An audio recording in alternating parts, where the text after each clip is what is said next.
Amigos, muy buenas noches y bienvenidos una vez más a Precisión Política por la señal de la data. Síganos en todas nuestras redes sociales. Hoy es día viernes 2 de abril, Viernes Santo. Comienza ya el feriado. Les recordamos que ya han empezado a regir las medidas ordenadas por el COE Nacional y pues debemos obedecer todas las restricciones por nuestra seguridad.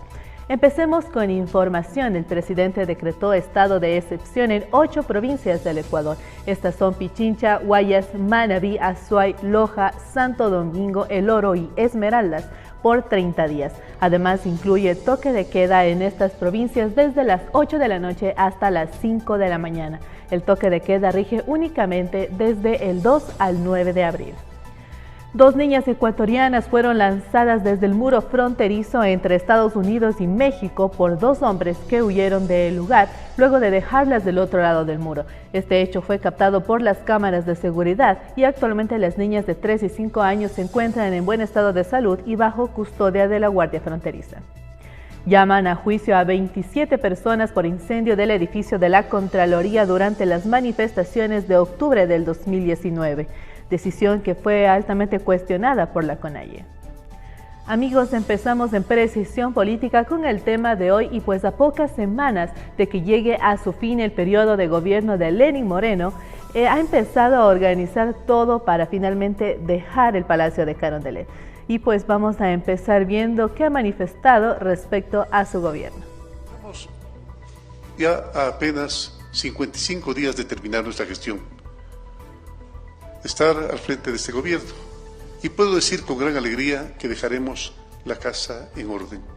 Pudimos escuchar pues el presidente Lenín Moreno Garcés manifiesta claramente que se encuentra alegre porque deja la casa en orden. Y pues hoy vamos a analizar cómo deja realmente el país en varios aspectos, en el aspecto económico, en el aspecto social y en el aspecto de salud también, que es importante. Si bien es cierto, pues no es un secreto para nadie que Ecuador se encuentra inmerso en una gran crisis económica causada por 2 factores principalmente.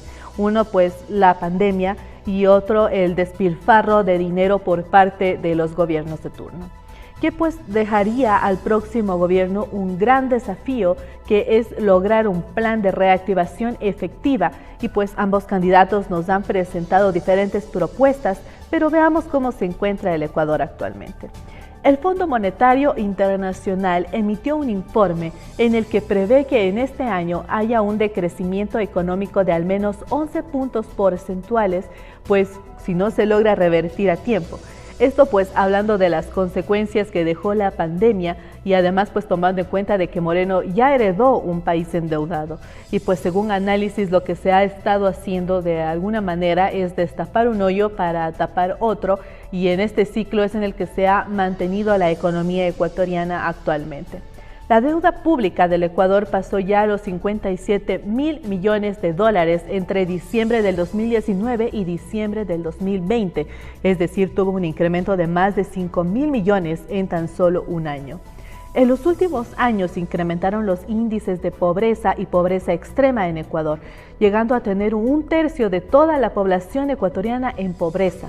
Y además tomando en cuenta de que en un año más de 500.000 de personas perdieron su empleo formal en el país. Las deudas de los créditos bancarios también, a pesar de haber sido refinanciadas en muchos de los casos por la emergencia sanitaria y a pesar de haber sido la pandemia quien causaría la gran mayoría de estos números, sucedió en medio de un gobierno que no tenía recursos para enfrentarla, un gobierno que no tenía ningún tipo de ahorro ni mucho menos un plan B, por lo que se dio paso a la aplicación de la famosa ley humanitaria, se dio paso al cobro de impuestos a microempresarios, a emprendedores, de un porcentaje que a la final representa mucho.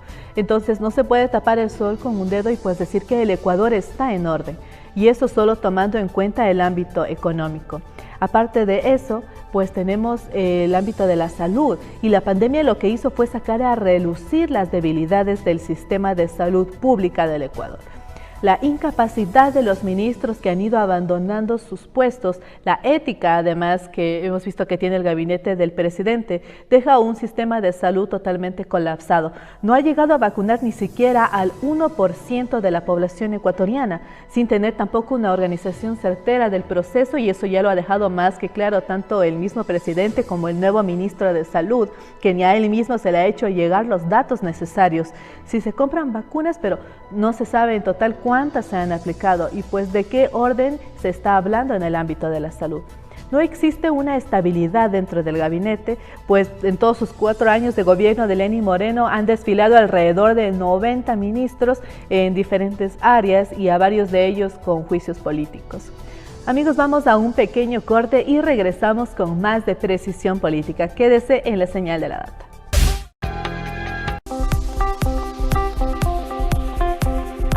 Soy en Blanco y los mantendré informados de todos los sucesos nacionales e internacionales a través de la señal de la data. Recuerden seguirnos en nuestras plataformas digitales @ladata.es. Amigos, estamos de regreso en Precisión Política analizando el estado en el que el presidente Lenín Moreno deja realmente al país a solo unas semanas de que finalice su periodo. Durante este gobierno pues hubo la mala suerte de que diferentes acontecimientos desvelen las debilidades de diferentes ejes, como es también el tema de la seguridad. La lamentable masacre del 23 de febrero pues no hizo más que dejar en evidencia las deficiencias en el ámbito, no solo carcelario, sino en sí de seguridad ciudadana. Esta masacre está entre las 10 más violentas de toda Latinoamérica. Constantes estados de excepción alrededor de estas, el hacinamiento, el narcotráfico ha tomado el control completo y no se ha solucionado, a pesar de que ya existe una orden judicial para que el gobierno resuelva estos problemas con inmediatez. Y vimos que apenas 2 días después de los acontecimientos se activaron los comités de seguridad, cuando debía entenderse que la palabra seguridad es preventiva, no es correctiva. Unos comités que debieron haber estado activos permanentemente con capacitaciones, con planes de prevención, estrategias, y es cuando se declara en estado de emergencia, después de casi 80 muertos y dejando carta abierta pues para que existan muchos más. Y nos deja también un déficit del 70% de guías penitenciarios, además del déficit presupuestario, pues de la inversión correcta que se había planteado en un inicio es de 38.8 millones y en 2 o 3 años lo redujeron enormemente, dejándolo apenas al 1.8 millones de dólares de presupuesto para este sector. En el aspecto de la seguridad social, empezamos porque solo en 4 años el presidente ha tenido 6 representantes en el Consejo Directivo del IES, de los cuales al menos 2 de ellos, para ser específicos, Richard Espinosa y Paul Granda, han estado envueltos en polémicas, en destituciones y hasta acusados de casos de corrupción, de lo que ya conocemos sobre lo que ocurrió al inicio de la pandemia con los sobreprecios en la compra de insumos y mascarillas.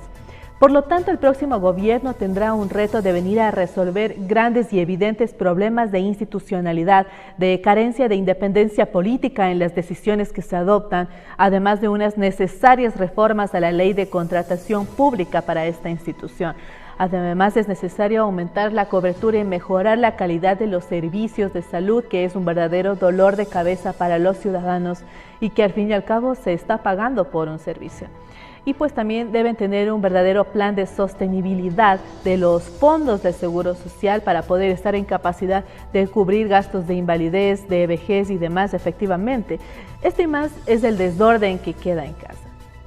En el ámbito educativo, más de 100.000 estudiantes se retiraron del sistema educativo, presumiblemente en su mayoría debido a la teleeducación, por la falta de dispositivos electrónicos, por falta de conectividad, en especial en las áreas rurales en su mayoría, pero también hay muchos casos en el sector urbano.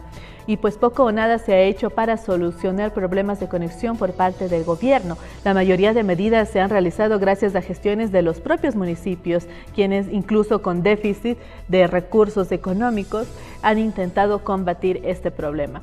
Además de gastos desmesurados en textos y colación escolar que muchas veces terminan desperdiciados en las bodegas de las escuelas. Y esto, queridos amigos, ha sido solo una muestra del desorden que queda en el país como legado del presidente Lenín Moreno. Como podemos ver, son varios los retos que el próximo gobierno tiene que venir a enfrentar y pues, por supuesto, organizar, y esperemos que finalmente sea así. Amigos, así es como finalizamos nuestro programa de hoy. No olviden seguirnos como La Data EC en todas nuestras redes sociales. Soy Carla Pesantes y esto es Precisión Política. Hasta la próxima.